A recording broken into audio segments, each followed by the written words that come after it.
nombre. Vamos a orar por la palabra y vamos a continuar con nuestro estudio de Romanos. Y nos quedamos, si veniste el domingo anterior, en el capítulo 9. Y hoy vamos a estar contestando la pregunta si hay injusticia en Dios. ¿Me acompañas a orar y pedirle al Señor que nos hable por medio de su palabra? Señor, te damos gracias esta tarde ya, Señor. Pedimos tu gracia, tu favor. Señor, queremos ser expuestos a tu palabra y verte qué Dios tan misericordioso tú eres. Señor, no hay nada ni ninguna obra en nosotros que pudiera traer tu gracia, Señor, tu favor, tu salvación. Pero tú has mostrado tu gran e infinita misericordia para con nosotros. Y te damos gracias por eso, Señor, que seamos una iglesia, unos hijos tuyos, agradecidos siempre por tu misericordia. En el nombre de Jesús oramos. Amén y amén. Pueden abrir sus Biblias, por favor, en el capítulo 9 de Romanos. Abran sus Biblias conmigo en el capítulo 9 de Romanos. Y vamos a continuar desde el versículo 14 hasta el versículo 29 en algo que he titulado ¿Hay injusticia en Dios? Mis hermanos, si ustedes no estuvieron la semana pasada, el capítulo 9 de Romanos es uno de los capítulos que ha levantado una gran cantidad de opiniones en cuanto a cómo Dios escoge para salvación a su pueblo. Pero yo decía algo el domingo pasado, no se trata de controversia en la Escritura ni en Dios, sino en cómo nosotros queremos entender estos pasajes. Porque el pasaje es bien claro. Si te fijas, la palabra que más se repitió ahí fue misericordia. Ahora, Pablo, dije en el capítulo 9, contesta 3 preguntas básicamente en cuanto a la salvación de Israel. La primera que vimos el domingo anterior es: ¿ha fallado la palabra de Dios para Israel? Esa es la primera que está contestando en los versículos 1 al 13. Y es bien importante para los cristianos entender, si falló la palabra de Dios para Israel, entonces ¿qué esperanza para nosotros? Puede ser que falle también, pero lo interesante es que el capítulo 9 está justo después del capítulo 8 que vimos en los últimos versículos particularmente, que nos hablan de la seguridad de la salvación en Dios. Entonces, por eso es que algunos dicen es un paréntesis. No es un paréntesis, sino que comienza a hablar de más gracia. Dice, ahora les explico cómo se escoge el verdadero pueblo de Dios. Entonces, la palabra de Dios no falló, sino que el Señor siempre ha escogido a su pueblo por pura gracia y por pura misericordia. Pero al continuar leyendo nos quedamos en el versículo 13 con la declaración tal como está escrito: a Jacob amé, pero a Esaú aborrecí. Entonces esta expresión, si se expone bien el texto, va a surgir a la segunda pregunta y tercera pregunta que contestaremos hoy, que son preguntas válidas si se expone bien el texto. La segunda pregunta que contestaremos es la que está en el versículo 14. ¿Qué diremos? ¿Hay injusticia en Dios? ¿Por qué? ¿Qué es lo que está queriendo prevenir Pablo? Lo que él en realidad está preguntando es: ¿cuáles son las bases de la elección? ¿Por qué amó a Jacob y por qué aborreció a Esaú? ¿Es esto justo? Esa es la pregunta que está queriendo contestar. Y al final de la predicación veremos una segunda pregunta. Así que yo creo que el apóstol en este mensaje, mis hermanos, nos dará la respuesta a esa pregunta. Que no hay injusticia, es Dios. No hay injusticia en Dios. No solo los lectores de la carta se hacían esta pregunta, sino que es bien común en estos días, mis hermanos. Es bien comúnmente predicado y muy comúnmente asimilado en nuestra lógica, darle vuelta y poner a Dios en el tribunal de acusados y a los hombres como si nosotros tuviéramos facultad de juzgar a Dios. De hecho, ahí dice, nosotros somos barro, pero lo ponemos a Él como si Él no fuera el hacedor de nuestras vidas. Y entonces muchas personas, es bien común, mis hermanos, escuchar que digan, Dios es culpable del mal, de lo que me pasa a mí, Dios es culpable. Dios es culpable y no puedo creer en un evangelio en donde Dios nos salve a todos y cada una de las personas. Eso es muy frecuente. Pero yo creo que este texto, hermanos, nos va a llevar a terminar adorando a Dios y diciendo, Señor, en ti no hay injusticia, en ti hay misericordia. Si quieres resumir la tesis de lo que quiero hablar en esta tarde es, en Él no hay injusticia, más bien en Él hay misericordia. Él actúa con justicia en todos sus caminos. Lo injusto es que a veces a pecadores nos dé misericordia. Así que yo creo, hermanos, que este pasaje el apóstol Pablo nos muestra qué gran Dios misericordioso y lleno de favor tenemos. Mi objetivo es que nos vayamos asombrados adorando a Dios. Así que veremos por lo menos 3 cosas que este pasaje muestra por las cuales Dios no es injusto. Veamos la primera. Dios es justo. Contestando la pregunta, ¿hay injusticia en Dios? No, Dios es justo porque no merecíamos la salvación. Y eso nos lo va a demostrar en el primer versículo que leímos, el versículo 14. Yo sé que a nuestra carne le ofende que le digan eso. No, espérate. ¿Cómo me viene? No me conoces, todavía no me has invitado a comer a tu casa y me dices que no merecíamos salvación. Mis hermanos, si tú partes con humildad y reconoces que no merecemos salvación, entonces, como dice allá, que toda boca se cierre y que reconozca que Dios es justo. Versículo 14 hace la pregunta, pero él contesta entre signos de exclamación, de ningún modo. No hay injusticia en Dios. El problema de las personas que tienen esta postura que Dios es injusto al no salvar a cada una de las personas es un mal entendimiento del carácter divino. Es asumir cómo es Dios. Normalmente estas personas dicen, yo no puedo creer que Dios haga acepción de personas. O yo creo que Jesús murió por toda la humanidad. Entonces, para mí es ofensivo leer el versículo 13. Pero mis hermanos, el problema es que estos argumentos, aunque a veces son muy bien intencionados, no siempre están hechos en base a conocimiento bíblico. ¿Por qué? Porque nuestra mente es finita. Es imposible entender la totalidad de los misterios de Dios. Si tú piensas que ya entendiste a Dios, estás muy equivocado. Dice Juan 17:3, y esta es la vida eterna, que te conozcan a ti, el único Dios verdadero. ¿Qué es la vida eterna? ¿Qué vamos a estar haciendo? Nunca cesaremos de conocerle. Conoceremos y proseguiremos en conocerle. Entonces nosotros no podemos reducir a como entendemos en nuestra mente finita a un Dios infinito. Mira, un ejemplo bien fácil de entender esto es como cuando hay un niño o como cuando tú fuiste niño y el padre de familia, allá otras familias, esta es una ilustración de otras familias que he visto, le dice al niño, hoy no vas a salir a jugar, vas a arreglar tu cuarto, vas a ordenar y vas a hacer tarea. Y viene el niño, en otras familias pasa, y le dice al papá, papá, qué injusto eres. Ahora, una pregunta. ¿El papá es injusto al pedirle al niño que arregle su cuarto? No. Fíjense que así nos comportamos muchos con Dios. ¡Qué injusto!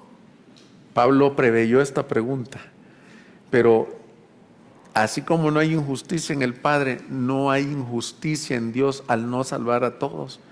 ¿Sabes por qué? Porque primero es un mal entendimiento de su carácter, pero segundo, es que no merecíamos que todos nos salvaran. Ya voy a explicarlo con detalle. Ahorita suena así. Muchos al escuchar estos textos actuamos de la misma forma que un niño. No entiendo, y como no entiendo, no me hace lógica, entonces es injusto. Principalmente el versículo 13.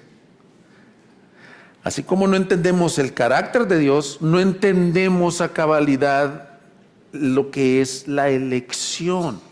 Muchos tropiezan con este término elección porque la entienden así, entienden a un Dios fatalista que toma placer en enviar a la gente al infierno.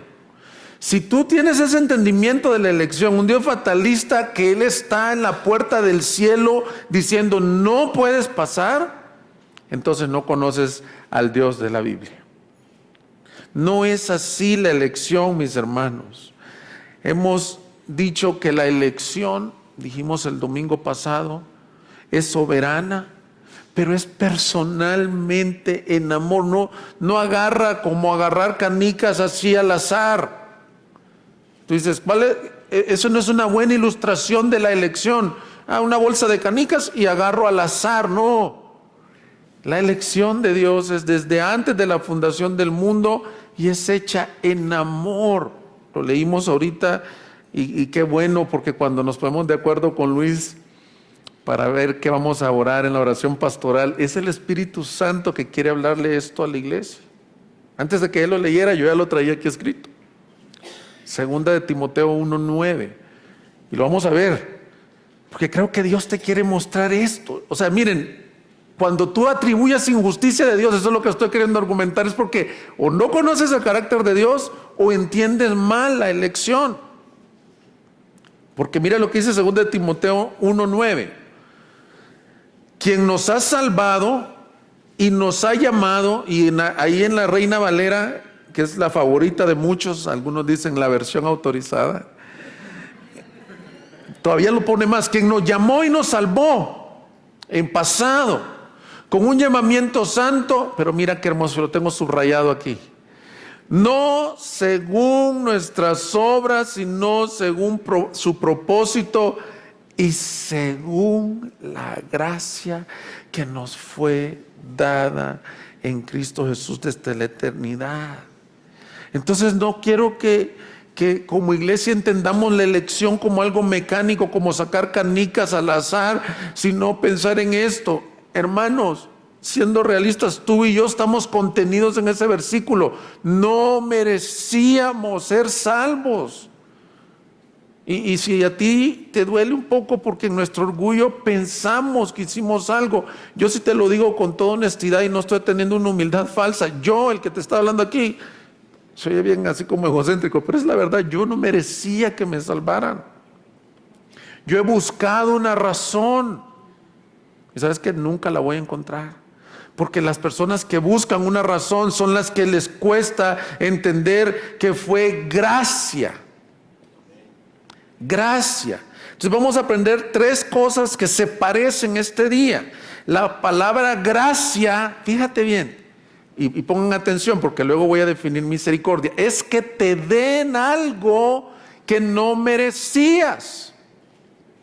Gracia es que te regalen algo que no estabas esperando, te lo regalaron, fue gratis. De hecho, la palabra caris viene carisma, que significa como alguien que es caritativo. Fue un regalo. ¿El qué fue un regalo?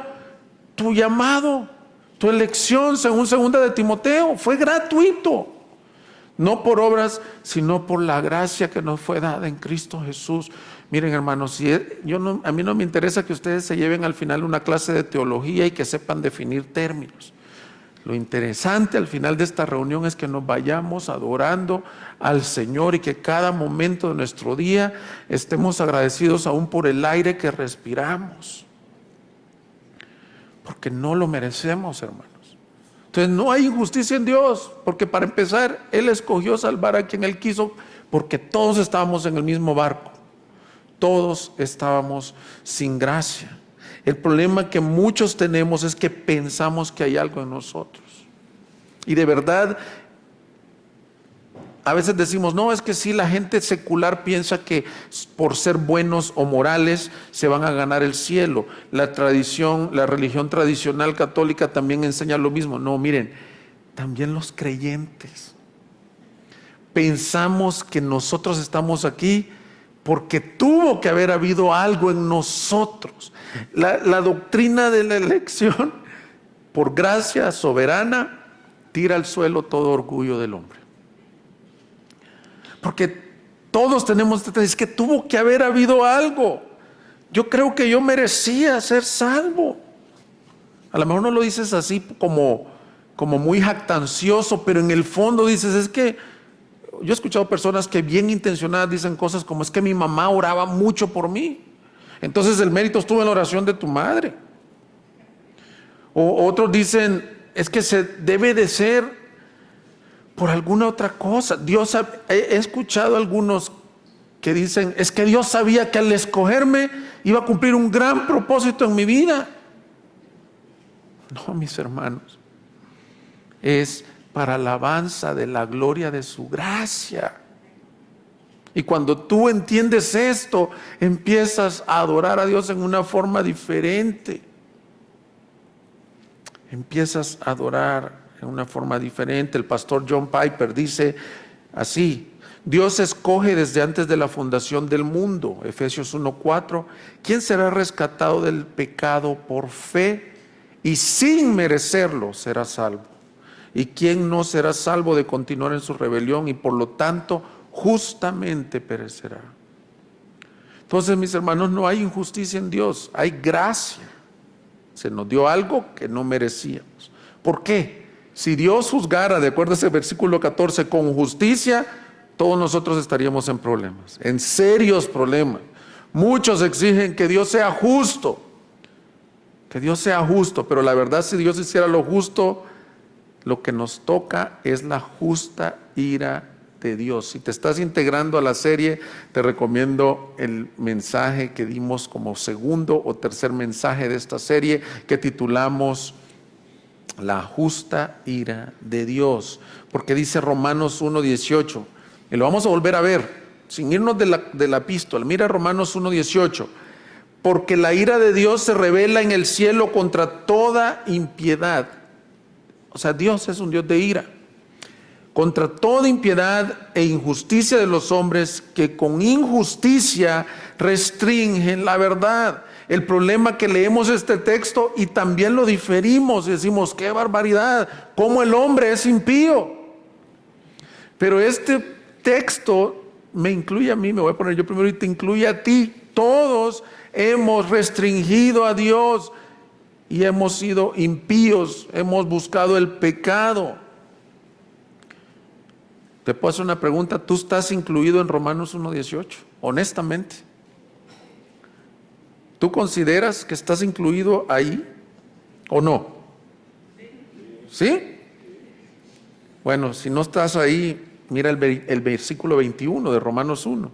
Pues aunque conocían a Dios, no le honraron como a Dios, ni le dieron gracias, sino que se hicieron vanos en sus razonamientos y su necio corazón fue entenebrecido. Profesando ser sabios se volvieron necios. Pero versículo 23, y cambiaron la gloria del Dios incorruptible por una imagen en forma de hombre corruptible. Todos, mis hermanos, hemos cambiado la gloria de Dios.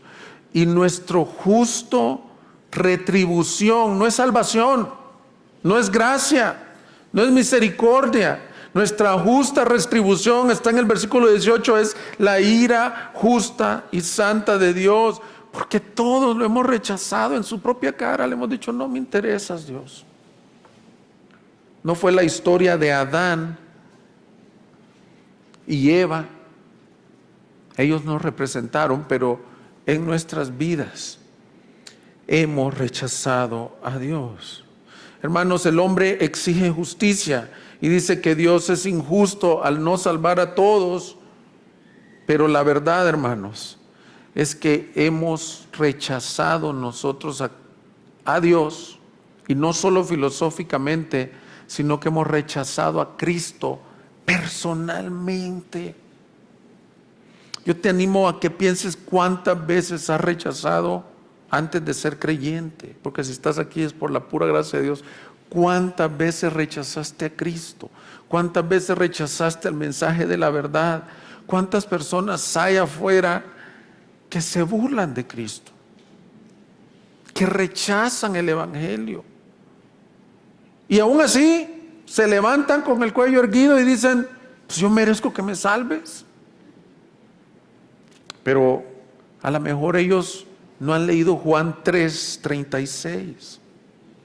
Rechazar a Cristo es la forma tangible del pecado del hombre. Cambiaron la gloria de Dios, ¿cómo? Rechazando a Cristo. Juan 3:36. El que cree en el Hijo tiene la vida eterna, pero el que no obedece al Hijo no verá la vida, sino que la ira de Dios permanece sobre él. Entonces, hermanos, en pocas palabras estoy concluyendo este primer punto. Dios no es injusto al no salvar, porque lo que merecemos es la condenación. La ira de Dios reposa sobre los que han rechazado a Cristo. Como una ilustración, si tú vas a 160 kilómetros por hora y te para un tránsito y tú le dices, espérate, no seas injusto, déjame, llevo prisa. No funciona así. Exactamente eso es lo que el hombre hace. Quebranta la ley de Dios, rechaza a Cristo, pero no difiramos el mensaje. Di, Señor, yo cuántas veces me burlaba de ti, no te buscaba. Así que mis hermanos y amigos, en lugar de poner en la silla de acusados a Dios, pidamos la gracia para ver su carácter y entender correctamente lo que toda la humanidad merece. Permitamos que Dios hable por medio de su palabra en esta hora. Digamos, ¿hay injusticia en Dios? No, porque todos estábamos perdidos y nadie merecía salvación. Segundo punto del mensaje, o segundo argumento del mensaje.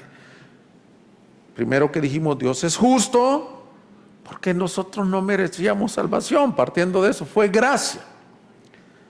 Ahora vamos a leer más versículos, porque aquí comienza a argumentar Pablo. Nosotros dice, Dios no hay injusticia en Dios. No, Pablo es excelente predicador. Y comienza a darnos argumentos. Segundo argumento, Dios es justo porque actúa con misericordia. En nuestra lectura es sorprendente que el foco de Pablo no es a Jacob amé y a Esaú aborrecí, no es la historia de que Faraón se endureció, no es ninguna de esas historias. El foco de Pablo es la misericordia de Dios. Es la palabra que más se repitió en esta sección. Pablo magistralmente nos cambia el panorama y nos dice así, mira, en lugar de estar pensando si hay injusticia en Dios, te dice, te voy a mostrar lo que hay en Dios. Y si te llevas algo de este mensaje, yo me daré por satisfecho si te llevas esto. Dios es el Dios de la misericordia. Amén. Entonces, gracia es que te dan un favor que no mereces. Misericordia es que no te dan lo que te mereces. Ya vimos que lo que nos merecíamos era la justa ira de Dios. Pero en su justicia, Dios mostró misericordia. Versículo 15 de Romanos 9. Porque Él dice a Moisés, tendré misericordia del que yo tenga misericordia y tendré compasión del que yo tenga compasión. Así que no depende del que quiere ni del que corre, sino de Dios. Fíjate qué hermoso, de Dios que tiene, no es como de Dios que tal vez pueda tener misericordia, no, depende de Dios, que ya en Él hay misericordia. El ejemplo de Moisés, mis hermanos, anuncia la misericordia de Dios. Pablo, como excelente predicador que es, fíjense, esto debemos de aprender los predicadores. Si tú das clase de escuela bíblica, eres predicador. Pablo agarra el Antiguo Testamento, está hablando de la elección y si hay injusticia en Dios, entonces dicen, les voy a compartir algo que ustedes conocen, y cita a Moisés. Moisés era, por supuesto, con Abraham, como ya lo vimos. Moisés y David eran como los tres héroes nacionales del pueblo judío. Y dice, les voy a contar una instancia en donde Dios le dijo a Moisés cómo él escoge en base a la misericordia. Algunos de ustedes seguramente saben este texto, está refiriéndose a Éxodo 33, 19. ¿Qué había pasado en Éxodo 32, mis hermanos? Un poco de historia, de teología del Antiguo Testamento de Éxodo. Moisés había subido al monte y el Señor en su misericordia le había dado las tablas de la ley, pero el pueblo comenzó a ver que Moisés no regresaba y le dijeron al hermano de Moisés, a Aarón: Aarón, haznos dioses. Y Aarón da una excusa barata que dice que les pidió todos los aretes y las joyas y lo tiró al fuego y salió un becerro de oro. Miren, Moisés, cuando viene bajando con su ayudante Josué, comienza a oír gritos. Josué le dice: estos son gritos de guerra. No, le dicen, no son gritos de guerra. El pueblo se ha corrompido. La indignación de Moisés fue tal, mis hermanos, que rompió las tablas de la ley que Dios le había dado frente al pueblo. Los hizo beberse el becerro de oro. No entiendo cómo serían esos gobiernos de allá de la época del Antiguo Testamento. Les hizo beberse el agua con el oro y los materiales ahí. Y no solo eso, les dice: miren, ya dejémonos de idolatrías. Yo vengo de estar en la presencia de Dios. Él es el Dios verdadero. El que esté por Jehová, pase al frente. Hasta ahí está precioso, y ese es uno de los textos favoritos para compartir en los campamentos de jóvenes. Y hay unos pastores que hasta ponen una rayita: y el que esté por Jehová, pase al frente. Y los chavos se comprometen con el Señor. Pero si estuviera hasta ahí, está excelente. Son de los misterios del Antiguo Testamento que algún día le preguntaremos al Señor por qué permitió que funcionara así. Pero él dijo: y el que no esté por el Señor, pasaron los levitas, tome su espada y vaya cada uno con su hermano y póngalo a morir. Y así se hizo. Y luego vuelve Moisés con el Señor y va a su presencia y le dice: Señor, ten misericordia de este pueblo. Señor, que no digan, recuérdate del pacto que hiciste con Abraham, Isaac y Jacob, que no digan que quedamos aquí. Y le pide una garantía al Señor. Ahora vea Éxodo 33, 18. Todo eso te lo platiqué para no leer todo el 32 y 33. Le pide algo: Señor, danos una garantía que tú vas a tener compasión de nosotros, que no nos vas a aniquilar totalmente. Versículo 18. Entonces Moisés le dijo: te ruego que me muestres tu gloria. Y el Señor respondió: yo haré pasar toda mi bondad delante de ti y proclamaré el nombre del Señor delante de ti, y tendré misericordia del que tendré misericordia y compasión del que tendré compasión. Esto es lo que está citando Pablo en Romanos, y añadió: no puedes ver mi rostro, porque nadie puede verme y vivir. Entonces el Señor dijo: he aquí, hay un lugar junto a mí, tú estarás sobre la peña, y sucederá que al pasar mi gloria te pondré en una hendidura de la peña y te cubriré con mi mano hasta que yo haya pasado. Después apartaré mi mano y verás mis espaldas, pero no verás mi rostro. Lo que Pablo nos está enseñando, toma el ejemplo de Moisés y dice: miren, esto no es nuevo. Dios siempre ha salvado, no en base a justicia, como me la están pidiendo, sino en base a misericordia. Lo justo era que ese pueblo quedara ahí postrado. Pero aún más, no se trata de que yo quiera o que yo me esfuerce, porque Moisés le dijo: déjame ver tu rostro, quiero verte. Y verdad que pensaríamos que Dios le iba a decir: pues sí, ya conóceme. Le dice: no me puedes ver, no hay hombre que me pueda ver y viva. Y yo, ahí le dice estas palabras: tendré misericordia de quien no tendré misericordia. Es decir, ahora vayamos de nuevo a Romanos. No depende del que quiere ni del que corre, mis hermanos. Ni Moisés podía decir: yo porque te intercedo por este pueblo, como muchos predican ese texto de Éxodo. No fue la gran intercesión de Moisés: yo tengo misericordia de quien yo tengo misericordia. Entonces la misericordia, por definición, es no recibir lo que merecíamos. El problema nuevamente es pensar que nosotros merecíamos la salvación. Hermanos, la imagen correcta que debemos de tener de la elección es que todos íbamos rumbo al infierno, o todos éramos como el pueblo de Israel, lo habíamos rechazado. Y como dice un canto que cantamos aquí, me gustó como Luis se fijó que todos los cantos este domingo hablaron de la gracia, de la misericordia. Hay un canto que dice: indiferente aún, de mí tuviste compasión. Dios, al vernos en ese camino desde antes de la fundación del mundo, sin obras en nosotros, sin merecimiento, mete su mano de poder, enviando a su Hijo y nos salva. ¿Por qué? Por mi misericordia. Ahora, si regresas a Romanos 9, por favor. Versículo 17. Porque la Escritura dice a Faraón: para esto mismo te he levantado, para demostrar en ti mi poder y para que mi nombre sea proclamado por toda la tierra. Y vuelve a repetir: así que del que quiere tiene misericordia y al que quiere endurecer, endurece. Moisés nos muestra un ejemplo de la misericordia. Faraón nos muestra un ejemplo de la justicia. Entonces, gracia es recibir un favor que no merecíamos. Misericordia es no recibir lo que merecíamos. Y justicia es recibir lo que merecíamos.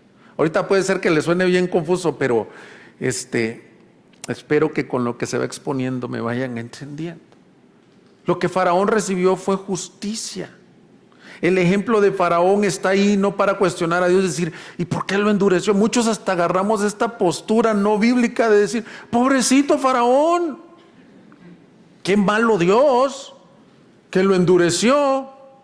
Pero no estamos viendo que lo que pasó en Faraón es lo justo. Faraón se endureció, dice la Escritura, mis hermanos. Llegó Moisés y Aarón a hablar con él, y no fue una vez, fueron 10 plagas. Cada plaga, imagínate que iba pasando días de tinieblas, granizos, moscas, y él se endurecía su corazón cada vez más. Ahora, este texto, mis hermanos, hasta voy a intentar ser cuidadoso en explicarlo. Este texto es uno de los que nos hablan de un misterio bíblico, que necesitamos la iluminación del Espíritu Santo para entenderlo y no quererlo conciliar como 2 más 2. Nos habla de esta tensión que en toda la Biblia se encuentra entre la soberanía de Dios y la responsabilidad humana. Yo sé que me vas a preguntar, como los que le preguntan a los profesores de seminario bíblico: explíqueme la Trinidad, profesor. Y dan muchas ilustraciones. Esta es otra pregunta favorita de los alumnos en los seminarios bíblicos: explíqueme la tensión entre la soberanía de Dios y la responsabilidad humana. Mira, podemos decir esto, por ejemplo, otro ejemplo, no el de Faraón. Dios escoge no en base a obras. Dios salva desde antes de la fundación del mundo, pero el hombre es responsable de tomar en fe y en arrepentimiento de seguir a Cristo. Dios no escoge por ti, Dios te escoge a ti, pero tú escoges a Dios. Lo que yo dije el domingo anterior es que la fe, ¿cuál es la causalidad de esa fe? Dios mismo. Pero tú respondes. Porque este texto podría decir, como dicen muchos: bueno, pues si Él quiere endurecer, a quien Él le endurezca, como endureció el Faraón. Entonces yo, ¿para qué me complico la vida? A lo mejor Dios ya me endureció. No, mis hermanos. Dios endureció al Faraón, pero Faraón es responsable de haber rechazado al Dios del universo. Las personas que rechazan a Cristo no son robots que Dios controla para que lo rechacen. Dios, podríamos decirlo así, lo estoy queriendo decir con pinzas, Dios lo deja endurecerse o lo deja permanecer justamente en la dureza de su corazón. Pero cada ser humano será responsable ante Dios. Debemos aprender que Dios no es un Dios que quiere la destrucción de las personas, pero también debemos aprender esto, que el hombre ha rechazado a Dios de muchas maneras. En Faraón vemos cómo Dios mandó plaga tras plaga y su corazón no quiso oír. Es decir, lo que pasó en Faraón es que Dios mostró su justicia. ¿Hay injusticia en Dios? No. Porque en la mayoría está mostrando misericordia, en Faraón lo dejó endurecerse. Muchos llegan a este texto, mis hermanos, con una postura nuevamente fatalista, es decir, Dios me quiere endurecer, entonces no seré salvo. O entonces, ¿para qué predicamos? Bueno, precisamente esto te tiene que ayudar a predicar más. Ese sería un error que ha habido en el hipercalvinismo, es decir, si Dios ya sabe quiénes van a ser los salvos, ¿para qué predicamos? Pues precisamente porque nosotros no sabemos, y ya llegaremos al 10, ¿cómo creerán de aquel de quien no han oído? ¿Y cómo oirán si no hay quien les predique? Necesitamos hablar de Dios porque Él es el único que puede convertir el corazón. Por eso es que de este texto tan así, a lo mejor difícil, sí, pesado de entender, podemos sacar dos aplicaciones como creyentes. Debe de afectar nuestra oración por los perdidos, mis hermanos. ¿Sabes que debes de estar orando por tus amigos que no conocen al Señor, por tus familiares, por tus seres queridos? Señor, ten misericordia. ¿Por qué tuviste misericordia de mí? ¿Qué tienes, dice la palabra, que te distingue? Lo que recibiste fue gracia. A mí no hay nada que me distinga de mis familiares, primos, vecinos que no conocen al Señor. Pero te das cuenta que bien fácil caemos en religiosidad, en fariseísmo y decimos, uy, gracias a Dios que no soy como los fariseos, como los sicarios que andan en la calle. Ya veremos más adelante que Pablo nos explica que sí somos iguales. Pero tú recibiste misericordia. Yo te animo a esto, mis hermanos. Ora por misericordia para los perdidos. Misericordia es decirle, Señor, no les dejes caer el justo juicio y retribución que les toca. Ten misericordia de nosotros. Tu misericordia es mejor que la vida. Segunda aplicación que me da este texto al ver el endurecimiento de Faraón es que debemos estar eternamente agradecidos por la misericordia que hemos recibido. No dependía de nada en nosotros, no es de quien quiere ni de quien corre, no es porque tú digas, yo quiero. Moisés le dijo, muéstrame tu gloria, no depende de eso. Ni siquiera porque quisieras, porque hicieras, porque dejaras de hacer. Dios fue bueno y grande en misericordia, no dependió de nada en ti,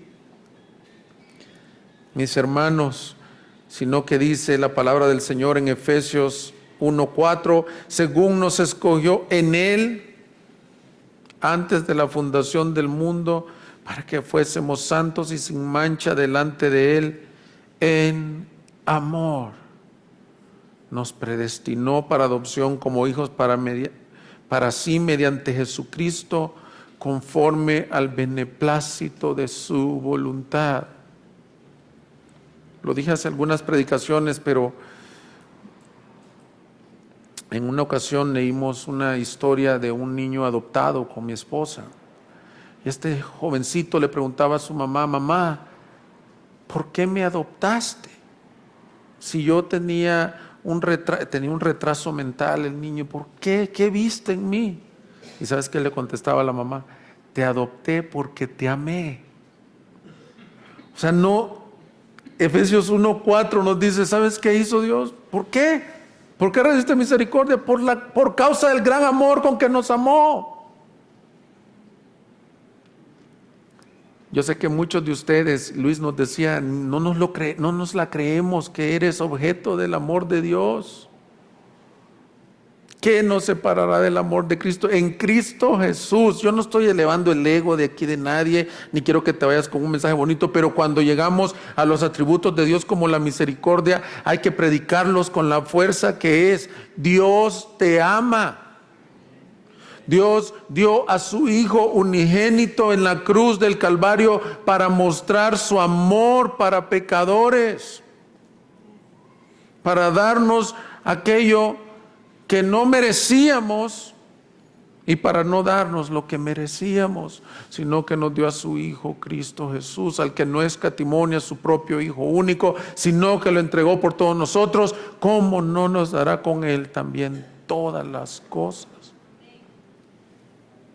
Muchos han tenido una vida, un pasado bien trágico, bien tremendo de pecado, y estás batallando en creer estas verdades y decir, o sea, está bien, pastor, yo sé que tal vez el Señor lo ama a usted, o a la hermana, o al que nació en el Evangelio, pero a mí, usted no sabe de dónde vengo, usted no sabe lo que yo he vivido. ¿Y sabes qué fue Jesucristo?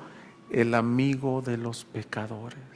Porque yo no vine a buscar a los justos ni a los buenos, dijo Jesús, yo vine a salvar a los que se habían perdido. Los sanos no tienen necesidad de médico, pero Él vino por los pecadores. Y Pablo decía, de los cuales yo soy el primero. Por tanto, de buena gana me gloriaré más en mis debilidades, para que repose sobre mí la gracia de Cristo. Porque cuando soy débil, entonces soy fuerte. Eso es el evangelio que predicamos, mis hermanos. Y vas a decir, ya, como que ya aburres con lo mismo de que fue por gracia. No, mis hermanos, porque hasta que entendamos que fue por gracia. Charles Spurgeon, yo uso muchas ilustraciones de él porque él era un predicador de la gracia. Dice que en la puerta del infierno, eso no está en la Biblia ni nada, es una ilustración. En la puerta del infierno hay un gran rótulo con luces y todo que dice, obras.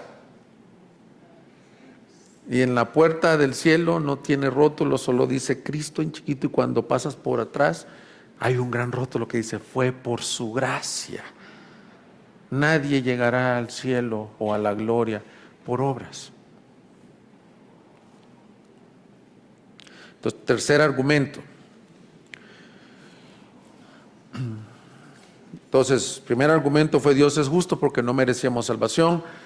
Segundo argumento es Dios es justo porque Él muestra misericordia de quien Él quiere tener misericordia. Tercer argumento es que Dios es justo porque actúa para su gloria. En pocas palabras, Dios es justo porque es Dios.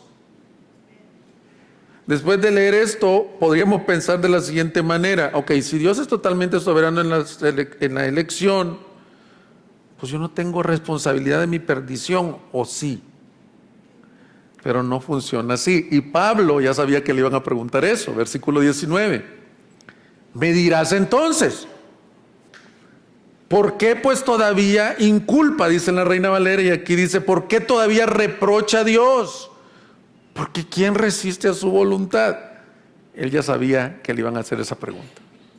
Es como lógico. Si se predica bien el evangelio, va a salir esa pregunta. Si lo intenta suavizar, de dar una explicación no bíblica, entonces no surge esa pregunta. Si tú tienes esa pregunta, entonces ¿por qué inculpa a Dios? Si Él endurece a quien quiere endurecer y tiene misericordia de quien quiere tener misericordia, entonces estás entendiendo bien el capítulo 9 de Romanos.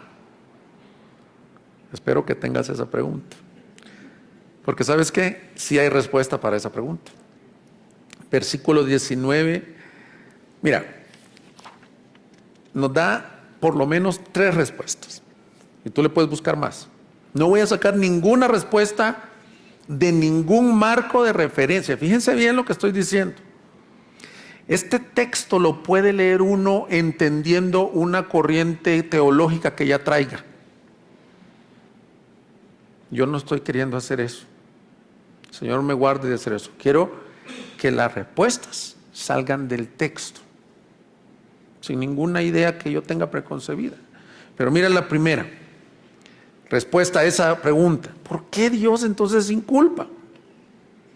Pablo contesta este cuestionamiento con varios también argumentos. El primero, Dios es Dios y el hombre es barro. Versículos 19 al 20. El hombre no está en posición de evaluar a Dios o cuán apropiado es el proceder de Dios. Fíjate que hasta suena pesada la respuesta de Pablo, pero es cierto. Al contrario, versículo 20, léelo conmigo. Se me olvidó decirles que para este texto es bueno que tengas tu Biblia abierta. Ahí pueden ir ustedes viendo y haciendo estas preguntas. Al contrario, ¿quién eres tú, oh hombre, que le contestas a Dios? ¿Dirá acaso el objeto modelado al que lo modela, ¿por qué me hiciste así? El ejemplo que pone del barro y el alfarero es nada más para esto, para ubicarnos. Fíjense, yo sé que algunos no los bendice que comparte estas historias, pero yo en cada momento que comparto algo de mis hijos es porque estoy aprendiendo. Tengo un hijo de 4 años que todavía no pronuncia bien las palabras y me da mucha risa que a veces él me corrige de cómo se dice algo. Me dice, no papá, no se dice así. Y la niña chiquita también me dice, no se dice así. ¿Y cómo se dice? Les digo yo. Ok. Entonces, ni saben hablar bien todavía y nos quieren corregir. El hombre es barro. Ahora, no sé si oraba Mario al principio o leía, dice la palabra del Señor que Él es nuestro hacedor. Fíjate lo que dice el Salmo. Varias cosas. Él es nuestro hacedor y nosotros ovejas de su prado. Desde que te dice que Él es tu hacedor, nosotros somos barro. El barro es lodo, mis hermanos. Tierra. O sea, Pablo, excelente predicador, mejor ilustración que esta no puede haber. Nosotros somos lodo y agua en las manos del Dios Todopoderoso. ¿Por qué cuestionarlo? ¿Pero qué quiere ilustrar? Dios es Dios. Él puede hacer lo que quiera. Isaías 40, léanlo en su casa. Ahorita no lo busquen. ¿Quién le dio consejo al Señor? ¿O quién cuestiona lo que Él habló? ¿O a Job? Job, dame razones para mi sufrimiento. Job empezó magnífico. A mí me llama la atención que la primera prueba, la segunda prueba, cuando pierde todo, que dijo, bendito sea el nombre del Señor en todo tiempo. Pero cuando pasaron los años de la prueba, comenzó a pedirle razones a Dios, como el barro al alfarero. Y Dios le dice, Job, ¿dónde estabas tú cuando yo fundé la tierra? Entonces, Dios es justo porque actúa para su gloria. ¿Por qué todavía reprocha? Pues primero, porque Dios es Dios y el hombre es barro. Segundo, fue de la misma masa que Dios hizo vasos de honra y a otros vasos de ira. Esa es la segunda respuesta. ¿Por qué? ¿Por qué a Faraón no? ¿Por qué a Esaú no? ¿Por qué a Jacob sí? La pregunta que deberíamos de decir es, ¿por qué yo sí? Si lo que dice el versículo 21 dice, ¿o no tiene el alfarero derecho sobre el barro de hacer de la misma masa un vaso para uso honorable y otro para uso ordinario? Lo que me llama la atención de ese pasaje no es tanto cuáles son los vasos honorables y los vasos ordinarios. No, lo que me llama la atención es lo que dice ahí, de la misma masa, del mismo lodo. Creo que están jugando, no se preocupen, no pasa nada. Es una piñata.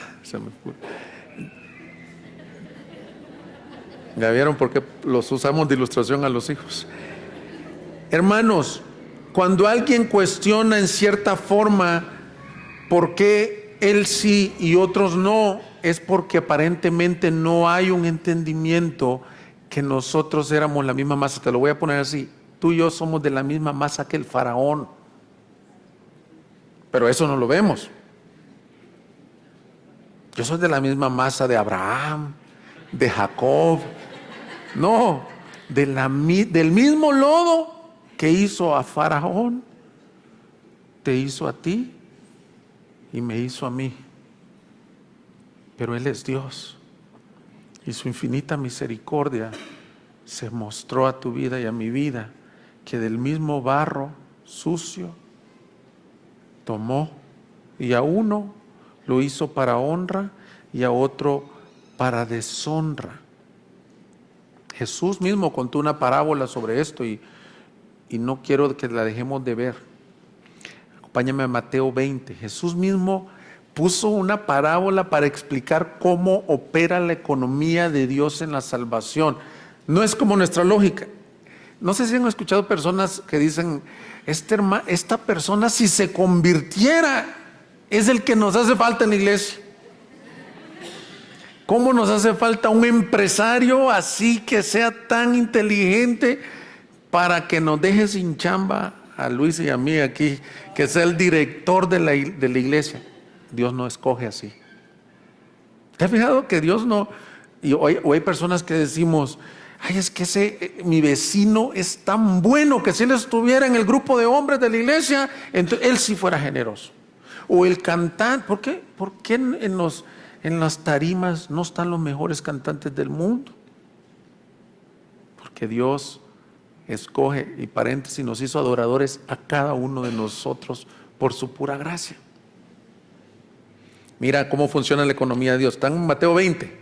Bueno, vamos a leer rápido porque estoy por terminar. Porque el reino de los cielos es semejante a un hacendado que salió muy de mañana para contratar obreros a su viña. Y habiendo convenido con los obreros, ¿por cuánto? Por 1 denario al día, los envió a su viña. Y salió como a la hora tercera y vio parados en la plaza a otros que estaban sin trabajo. Y esto les dijo, id también vosotros a la viña y os daré lo que sea justo. Y ellos fueron.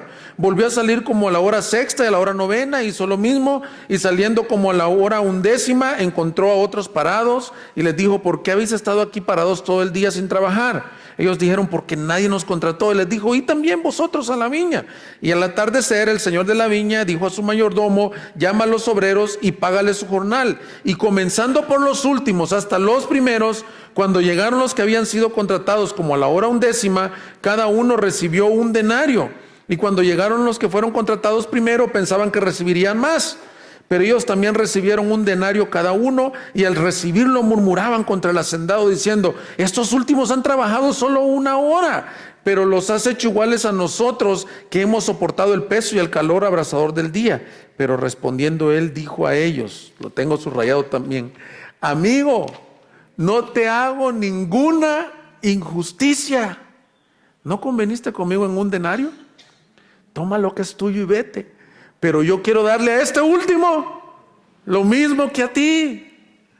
¿No me es lícito hacer lo que quiero con lo que es mío? ¿O es tu ojo malo porque yo soy bueno? Así los últimos serán los primeros y los primeros últimos. Fíjense cómo funciona el evangelio, mis hermanos. Así breve explicación. La hora primera son las 6 de la mañana, hasta las 5 de la tarde son 12 horas. A uno los contrató en la primera hora y a uno los contrató a las 5 de la tarde. Y a todos les dio 1 denario. Fíjense cómo hace trizas nuestra, se llama en inglés performance, nuestra desempeño, nuestro deseo de ganarnos la salvación. Dice, oye, yo no estoy siendo injusto. Yo te dije que te iba a pagar 1 denario a ti. Es un pasaje similar al que está diciendo Romanos. Hermanos, lo que a mí me regocija leer esto, porque yo no soy el que llegó a las 6 de la mañana. Yo soy el que llegué a las 5 de la tarde. De hecho, con lo que vamos a cerrar, los gentiles, esa parábola tiene cumplimiento en los gentiles, somos los de las 5 de la tarde. No traemos obras de justicia ante ti. Lo único que hemos traído ante el Señor es pecado. Por eso es que Pablo también dice, ¿por qué reprocha? Bueno, porque lo hace para su gloria.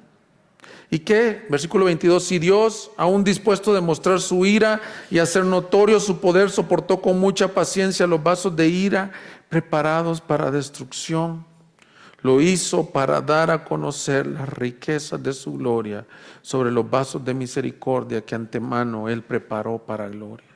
Lo que está diciendo en el versículo 22 es bien importante.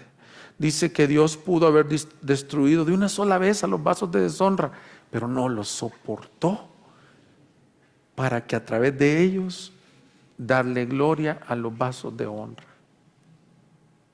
Aún el faraón dijo: te he levantado para dar a conocer mi nombre. Miren, hermano, yo no entiendo esto, ni me lo pregunten, ni no sé si Luis se los quiera contestar, ahí él les puede dar un tomo teológico sobre esto. Dios se glorifica aún en el pecado, porque Dios es Dios. ¿Yo qué le voy a decir al alfarero? Dios levantó al faraón para dar a conocer su nombre. Claro, él se endureció y no vino a Cristo, no vino a Dios. Pero hermanos, Él es Dios. Lo hace para su propia gloria. La salvación es del Señor, porque de Él, por Él y para Él son todas las cosas. Una de las doctrinas de la Reforma Protestante fueron Soli Deo Gloria, que significa la salvación es solamente por Dios y por lo tanto toda tu vida es para la gloria de Dios. Amén. Aún el impío, su nombre se va a glorificar en el impío. Cuanto más su iglesia. Así que concluye el texto y de ahí retomaremos de todas formas el próximo domingo con una de las expresiones más hermosas. Todo esto, esta es la conclusión del mensaje, todo esto resultó en una gran gracia para los gentiles. Una gran gracia para los gentiles. Dice Oseas: a la que no era mi pueblo, llamaré pueblo mío, y a la que no era amada, amada mía. Si no viste el versículo 26, está hasta en mayúsculas en algunas Biblias. Y acontecerá que donde le fue dicho: vosotros no sois mi pueblo, allí serán llamados pueblo del Dios viviente. Mira cómo cierra todo el círculo Pablo. Comenzamos el domingo pasado diciendo: ¿falló la palabra de Dios? No. Ahora Él abre una dispensación más gloriosa: la misericordia y la salvación por medio de Jesucristo. El resultado de todo esto es vasos de misericordia. Si no depende de quien quiere ni del que corre, sino de Dios que tiene misericordia. ¿Cómo es que recibimos misericordia? Solo por medio de lo que aconteció en la cruz del Calvario. En la cruz se besó la justicia con la misericordia. La ira, el juicio de Dios reposó sobre su Hijo y Él llevó todas nuestras transgresiones para que nosotros ahora seamos un vaso de misericordia. Qué gracia, qué compasión, qué fidelidad la de Dios. Ven a Cristo. Vosotros, dijo el Señor, si estáis cargados y cansados, venid a mí. Él es la salvación, Él es la justicia, Él es la misericordia encarnada. Cristo dio su vida para hacer a muchos vasos de honra. Vamos a orar, vamos a ponernos de pie, por favor. Búsquenos en Facebook y YouTube como Iglesia Gracia Soberana Guadalajara y visita nuestra página de internet igsg.org.mx y disfruta de este y otros mensajes. Visítanos, estamos en Avenida San Luis Gonzaga, 5114, Zapopan, Jalisco, México. Estaremos felices de recibirte.